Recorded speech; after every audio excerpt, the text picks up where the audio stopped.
तो नमस्कार दोस्तों, एशिया कप 2025 में दूसरी दफा इंडिया और पाकिस्तान की भिड़ंत होने जा रही है। कल यानी कि संडे का दिन है और 8 बजे से मुकाबला शुरू होगा जब इंडिया और पाकिस्तान होंगी आमने सामने। अब जर्सी देखकर तो आप समझ गए हैं कि सपोर्ट किस तरफ है, लेकिन ये अंधा सपोर्ट नहीं है। फैक्ट्स और स्टैट्स के साथ मैं आपको पॉइंट बाय पॉइंट बताऊंगा कि इस मुकाबले में आखिर किस टीम का पलड़ा भारी रहने वाला है। तो चलिए इस मुकाबले की A to Z detailed analysis करते हैं और देखते हैं कि आखिर इस दूसरे आमने सामने में क्या इंडिया की एक बार फिर जीत होगी। क्या सुपर 4 के इस दूसरे मुकाबले में टीम इंडिया पहले ही अपनी जीत दर्ज करके एक स्टेप ऊपर जाएगी, या पाकिस्तान जो कि जद्दोजहद करते हुए UAE के खिलाफ भाई सुपर 4 में आई है, इंडिया के खिलाफ जो स्टेज में लीग स्टेज में हारे थे ग्रुप ए की, क्या उसका बदला ले पाएंगे। चलिए नजर डालते हैं सबसे पहले तो दुबई इंटरनेशनल क्रिकेट स्टेडियम पे, जहां टोटल अगर हम ओवरऑल एक स्टैट्स पर गौर करें तो 98 मैचेस हुए हैं, जिसमें से 50 बार सेकंड बैटिंग करते हुए टीम्स ने जीत दर्ज करी है और 47 टाइम्स फर्स्ट बैटिंग करने वाली टीम का पलड़ा भारी रहा है। अब यहीं पर दोस्तों एवरेज स्कोर अगर आप देखेंगे तो वो रहता है 145 का, जो कि एक अमूमन लोअर साइड में ही देखा गया है, जिसकी बात मैं स्कोरिंग पैटर्न में करूंगा। फिलहाल एक नजर लोएस्ट स्कोर पे डाल लीजिए जो है 55 का वेस्ट इंडीज द्वारा, और हाईएस्ट स्कोर बना है इंडिया ने 212 रन्स फॉर 2 विकेट्स। अब अगर आपको याद हो कि इंडिया ने ये किस टीम के खिलाफ बनाया था और कब बनाया था तो कमेंट्स में जरूर बताइएगा। अब एक नजर स्कोरिंग पैटर्न पर भी डाल लेते हैं। 52 बार स्कोर 150 से नीचे रहा है, 25 बार स्कोर 150 से 169 के बीच, 13 बार स्कोर 170 से 189 के बीच और 8 बार स्कोर 190 प्लस जा चुका है। ये है स्कोरिंग पैटर्न अभी तक के ओवरऑल T20 मैचेस का दुबई के मैदान पे। अब बढ़ते हैं कि भाई एशिया कप में अभी तक कैसा परफॉर्मेंस रही है।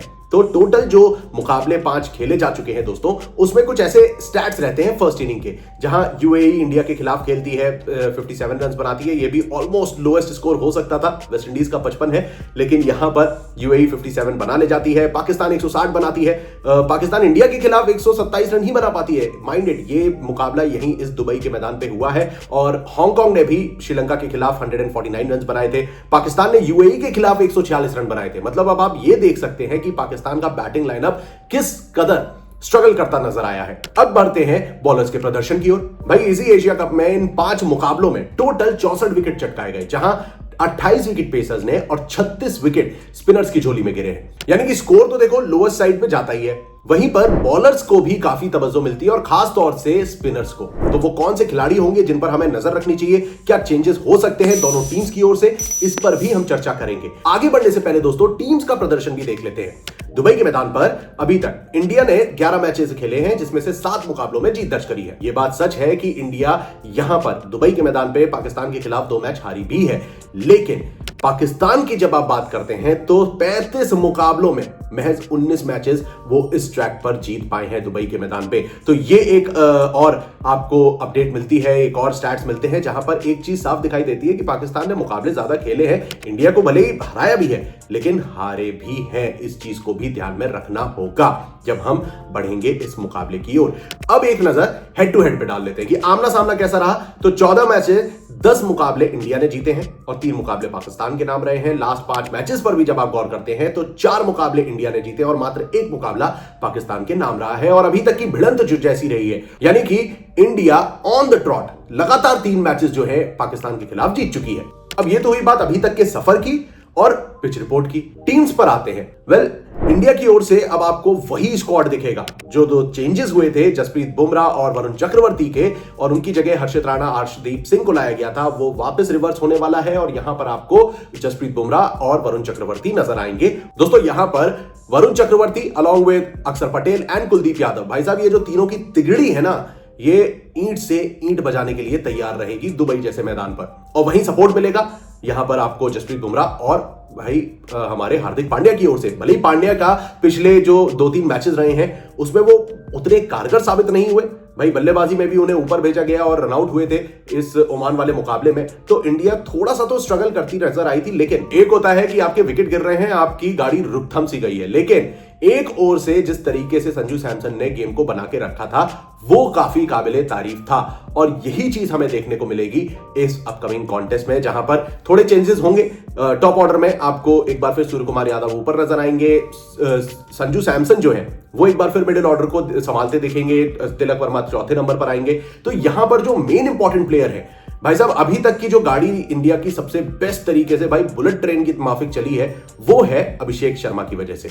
जिस तरीके से उन्होंने बल्लेबाजी करी है, 3 मैचेस में 99 रन है, 225 का स्ट्राइक रेट, भाई तीनों मैचेस में 30 से 35 रन के आसपास उन्होंने स्कोर किया है तीनों मैचेस में, लेकिन स्ट्राइक रेट उनका हमेशा 200-250 के बीच में नजर आया है and that is a good thing for India. लेकिन यहीं पर अगर अभिषेक शर्मा आउट हो जाते हैं तब टीम इंडिया का क्या होगा ये देखना होगा, क्योंकि एक तरफ से शुभमन गिल 2 मैचेस में थोड़ा सा जल्दी आउट हुए हैं, बट उनका भी इंटेंट डिसेंट रहा है through out this first 3 matches. दोस्तों यहीं पर जब हम दूसरे बल्लेबाज की बात करेंगे जो थोड़ा आपको रिकॉल करते हैं वो होंगे तिलक वर्मा, जो कि 2 मैचेस में 60 रन जोड़ चुके हैं, 122 का स्ट्राइक रेट जरूर है लेकिन 2 मुकाबले इन्होंने बेहतरीन खेले हैं। And then come Surya Kumar Yadav, जिन्होंने पाकिस्तान के खिलाफ अपने ही बर्थडे पर भाई साहब 47 के आसपास रन स्कोर किए थे, 2 मैचेस मिलाकर 54 रन बना चुके हैं, 138 का स्ट्राइक रेट है। तो बैटिंग लाइनअप डिसेंट दिखाई देता है देखो। और हार्दिक पांड्या यहां पर भले ही चल नहीं पाए हैं, लेकिन अगर आप लाइनअप पर गौर करेंगे तो हार्दिक, संजू, शिवम दुबे, ये कुछ ऐसा लाइनअप दिखाई देता है अक्षर पटेल को मिलाकर कि बल्लेबाजी थमती नजर नहीं आएगी आपको, स्कोर ऊपर ही जाएगा। तो ऐसे में बैटिंग लाइनअप डिसेंट है, गेंदबाजी कैसी है? तो यहां पर जैसा मैंने आपको बताया, अक्षर पटेल, कुलदीप यादव और वरुण चक्रवर्ती, इन तीनों के इर्द गिर्द घूम सकती है ये पारी, क्योंकि कुलदीप यादव ने तो भाई साहब 3 मैचेस में 8 विकेट चटकाकर हाहाकार मचा दिया है, 5.2 की इकॉनमी है। और इन्हें सपोर्ट करते हैं अक्षर पटेल, जिन्होंने 3 विकेट लिए हैं 4.3 की इकॉनमी के साथ। बची कुची कसर जो है, अगर शुरुआती अर्ली विकेट्स मिलेंगे तो वहां पर हार्दिक और जसप्रीत बुमराह की जोड़ी कारगर साबित होगी, जहां पर जसप्रीत ने 3 विकेट ले लिए हैं 2 मुकाबले में 6.7 की इकॉनमी के साथ। तो ओवरऑल टीम इंडिया यार डिसेंट नजर आती है। मतलब अगर आप बल्लेबाजी देखें, गेंदबाजी देखें और मैदान पर इनका प्रदर्शन देखें दुबई के मैदान पर, तो काबिले तारीफ रहा है। वहीं पाकिस्तान की जब आप बात करते हैं तो ये थोड़ा सा स्ट्रगल करते नजर आए हैं, क्योंकि टॉप ऑर्डर में सैम आयूब का बल्ला चल ही नहीं रहा है और वो गेंदबाजी में सपोर्ट कर रहे हैं। मैं मानता हूं यहां पर सैम आयूब ने 3 मैचेस में 6 विकेट जरूर लिए हैं, लेकिन बल्लेबाजी में आप टॉप ऑर्डर को पूरी तरीके से क्रम्बल कर देते हैं, क्योंकि फिर शायद ज्यादा फरहान थोड़ी बहुत कोशिश जरूर करें,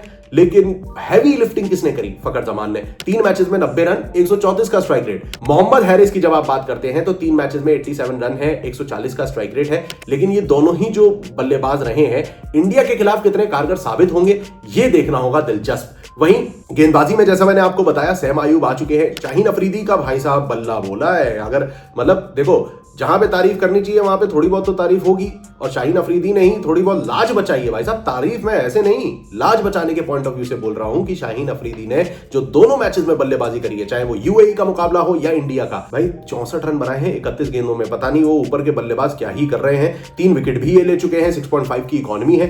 तो Shaheen Afridi is doing well. Abrar को देखना होगा यार साहब, यहां पर अबरार की गेंदबाजी कैसी रहती है। दुबई जैसे मैदान पर ओवरऑल अभी तक 3 विकेट ले चुके हैं, 3.5 की इकॉनमी है, बट अबरार पर नजर रहेगी अलॉन्ग विद हसन नवाज। जैसा मैंने आपको बताया यहाँ पे हसन नवाज, खुशदिल शाह आ जाते हैं, क्योंकि दुबई का ट्रैक रहेगा तो खुशदिल शाह खेलते नजर आ सकते हैं। अब देखिए पाकिस्तान की टीम थोड़ा सा लड़खड़ा जरूर रही है इंडिया के सामने, और यहां इस अपकमिंग कॉन्टेस्ट में हमें वही गेम दोबारा देखने को मिल सकता है।